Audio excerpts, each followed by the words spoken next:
Tusipowarekebisha watoto sasa hivi wanaenda kuanza form 1. Wakifika form 2, form 3, form 4 wamekomaa, hatutowaweza. Kwa hiyo ninawaomba huko majumbani, nyinyi ndio muwe wa kwanza kuwasaidia walimu.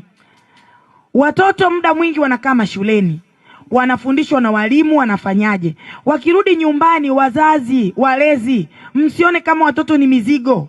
Hakuna jambo zuri ambalo Mwenyezi Mungu analipenda kama kumshika mkono mtu ambaye hajiwezi. Ni jambo muhimu na jambo kubwa sana. Mimi naamini hawa watoto wote pamoja na wazazi wao kiujumla, kwa hili tukio ambalo wewe umelifanya siku ya leo, mimi naamini wengi wanaendelea kukuombea wewe kama mheshimiwa uendelee kuwa na afya njema. Vile vile uweze kuwasaidia, sio kwa hiki tu, uendelee pia kutoa msaada zaidi hapo. Tukuhakikishie kwamba sisi Chama cha Mapinduzi tutakulinda.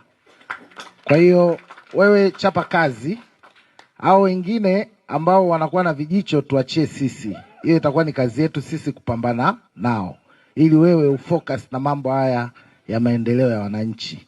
Sisi tunakupongeza sana kwa haya unayoyafanya. Tunakuombea tu Mwenyezi Mungu akupe afya njema ili uweze kuyatekeleza, lakini pia tusisahau kumuombea mheshimiwa mbunge. Kama alivyosema mheshimiwa diwani mmoja kwamba tumuombee awe na afya njema, lakini tuendelee kuombea viongozi wetu katika nchi yetu ya Jamhuri ya Muungano wa Tanzania. Mtoto wangu hana baba. Ni mimi kama mimi.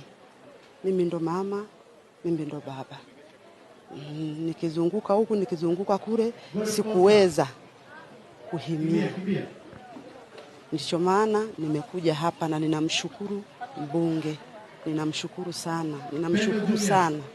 Mimi kwa niaba ya mkurugenzi nikushukuru na nikutakie kila laheri. Hii safari umeianza na unaianza vizuri kwa kuwapa watoto hivi vifaa ili waweze kwenda shuleni, kwa wale ambao wasingeweza kwenda kuanza kwa wakati, lakini wanaenda kuanza na tabasamu.